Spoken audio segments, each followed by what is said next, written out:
What's poppin', Madden Warriors? Welcome to another episode of Talking Game.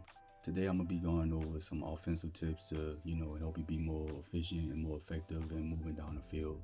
I'm gonna go over 5 key tips that I think is pretty good for any player at any level, to incorporate your offense, and just learn how to work the ball, on all levels of the field, whether it's passing, rushing, short attack, whatever the case may be. I just want to give y'all an update. It's been a while since I made a pod with talking game, but we back with it. Hopefully in the future I got some guests lined up and gonna be some pretty crazy stuff. Well, anyway, let's get on to the video, man, so I can show you guys on how to create an offense and just be a better player on the offensive side of the ball. So I'm going to give you 5 essential tips on what I think will make your offense more effective and efficient, and then I'm going to break them down one by one with gameplay and examples. So tip number 1 is knowing the meta. Now, do I mean run cheese plays all day? Nah, absolutely not. But what I mean is to know what's the best method in this year's Madden to move the ball more effective down the field. Tip 2 is knowing your team. In order to be effective on offense, you have to know your team's strength.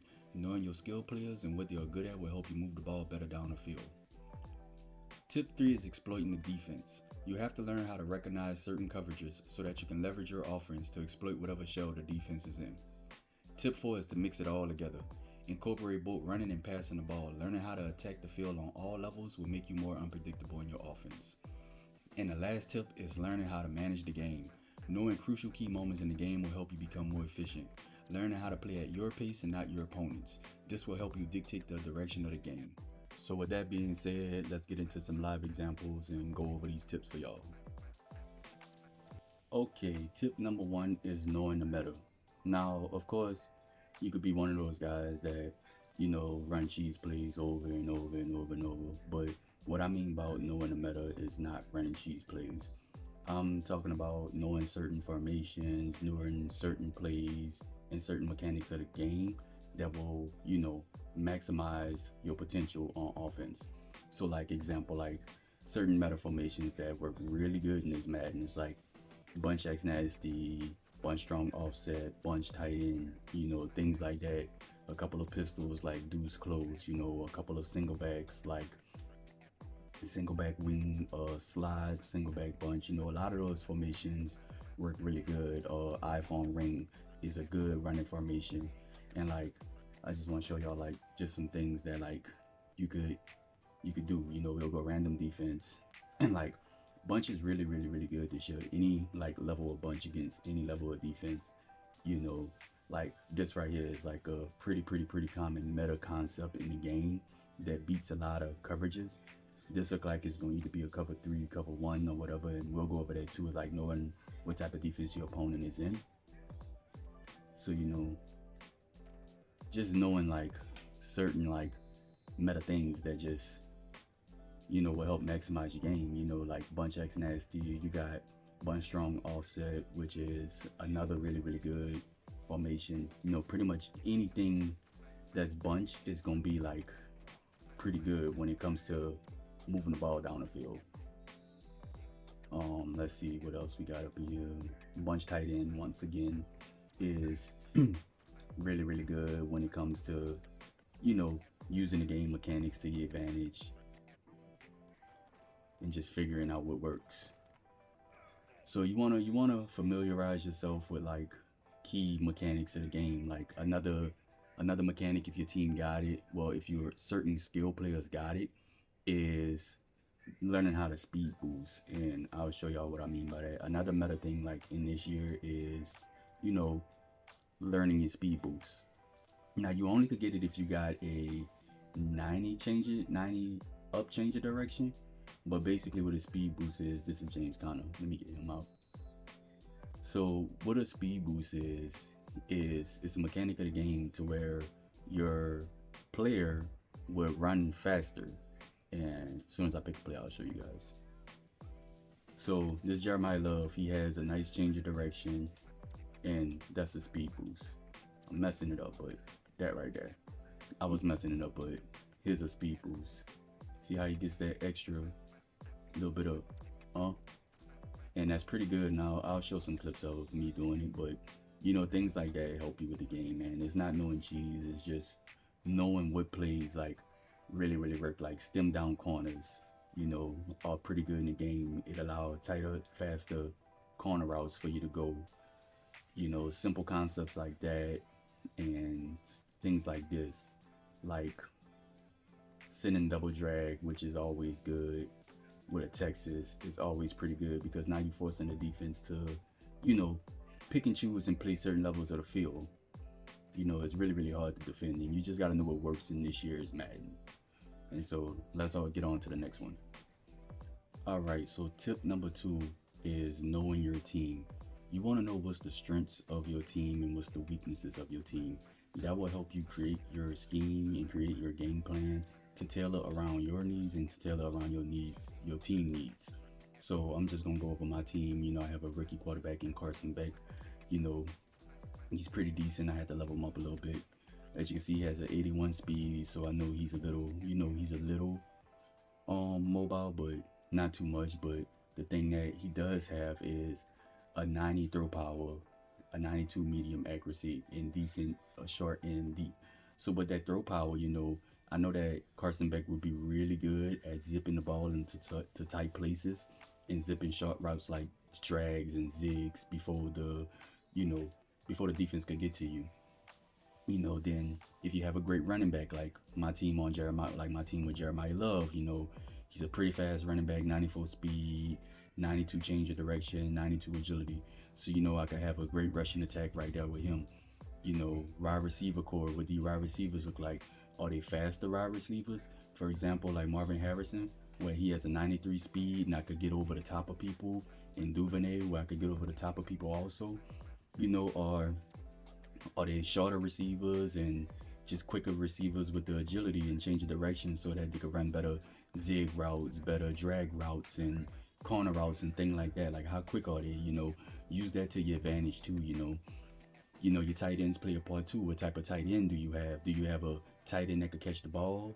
Trey McBride got 99 catching, so he doesn't drop anything. So I have a really good possession tight end, that I could get the ball to incorporate him as a weapon on catching the ball, Or you also gonna have really good blocking tight ends. I don't have a good blocking tight end, but if you got good blocking tight ends on your team, and you could incorporate that with your running back and, get more people on the line to block the ball. To block the defense so that you can create these holes and opportunities for things in the run game. What kind of line do you have? Is your line good on pass protection? Is your line good on run protection? How strong is your line and things like that. So that's pretty much it for this one, man. You just want to know what the strength of your team is, what the weakness of your team is. For example, if you're playing with the Ravens, you got a mobile quarterback, you got a very powerful running back in Derrick Henry. You want to incorporate running the ball, or scrambling out and creating those playmaker plays with Lamar Jackson, creating the dual threat of running the ball, you know what I'm saying?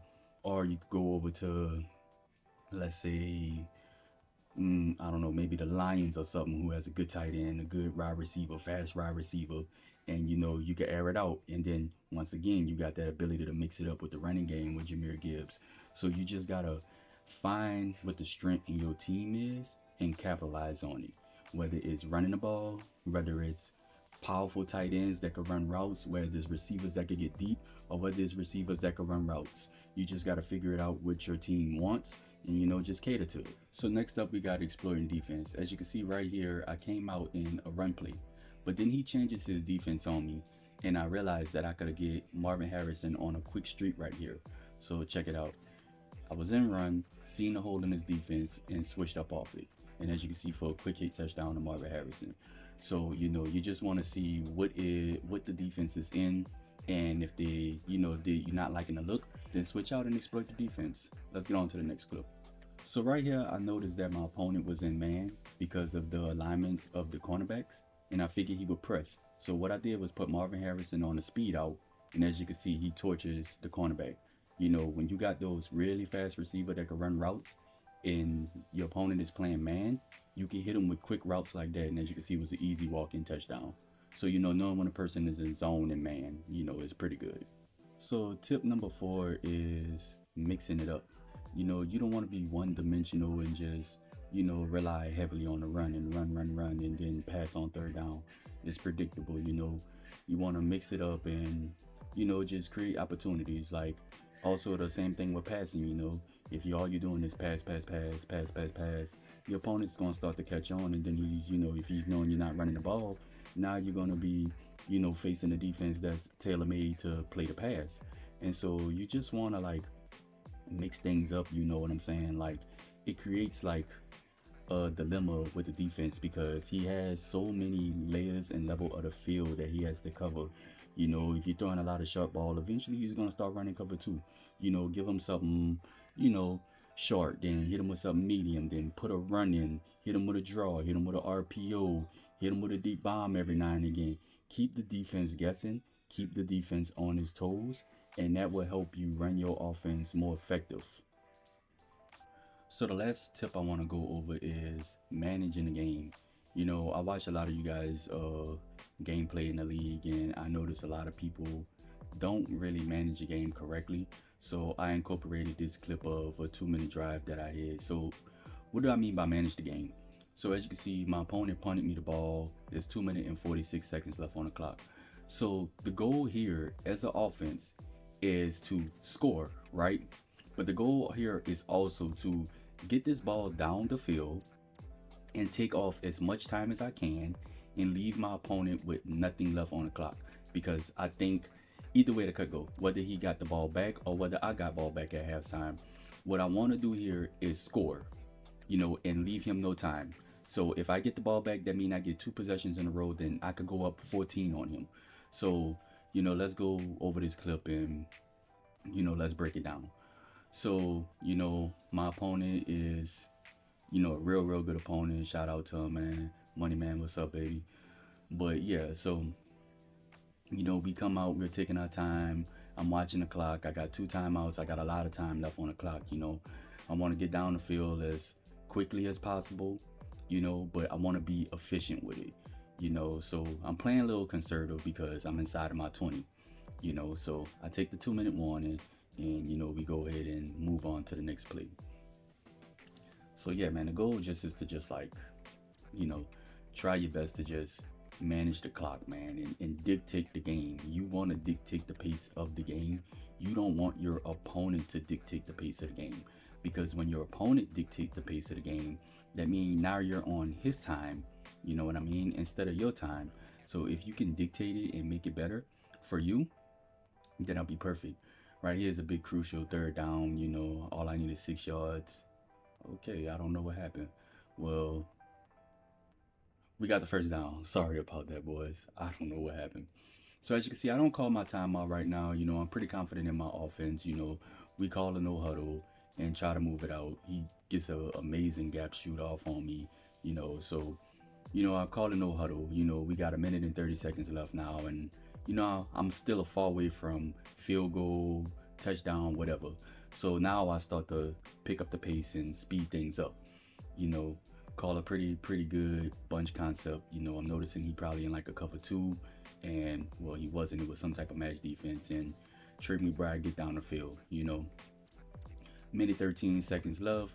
We keep the pressure on him. We're still being efficient. We're not moving too fast. We're not moving too slow. Once again, I'm pretty confident in my offense. So, we take what we can. Right here, it look like I'm going to try to set up a bomb to try to cover a little more yards, still aware of my clock.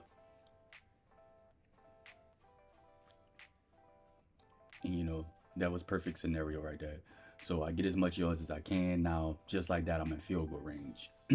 I got 50 seconds, 2 timeouts. He has all 3 of his timeouts. So now that I'm in a comfortable range, I know no matter what, I'm probably going to walk out with 3 here. The goal is to take off as much time and walk out with something. So, I call a little bit of a run play. I try to get out of bounds, but he stopped me. So now I got to pick up the pace a little bit more again, because, time is of the essence. But 40 seconds and 2 timeouts is a lot of time, So let's see. Come out as something, try to set him up with a streak over the middle. He covered, but I had Jeremiah Love out in the flats. Now right there, that's a key point right there. Right there, I got 25 seconds left on the clock, right? And instead of calling a no huddle and trying to set the play up, which I've seen happen a lot this year, I used one of my timeouts so I could dial in a better play. Because if I go out in my formation and try to call a play, it's going to take like 10, 15 seconds of that time to, you know, get a damn play off. So, I'm still got one time out, a lot of time left, and I think I hit him with a quick strike right here. Call a pretty good concept. Yeah, and I hit Jeremiah Love on a Texas route. And that's just like perfect game management right there, man. I left my opponent 21 seconds, so now I know he's gonna be a little more aggressive to try to get ball down the field, and he still has 3 timeouts, but the key part about it is we left him with no time really, you know what I'm saying? So now, we're gonna go into halftime, you know, feeling a little better that he didn't get to get a drive off. So you just want to manage your game correctly, dude, and just try to dictate the pace of the game, man. Let the opponent play to your pace. So that's my 5 tips I'm gonna give y'all tonight, man. I hope that it makes you a better Madden player. I hope that you could recognize some things.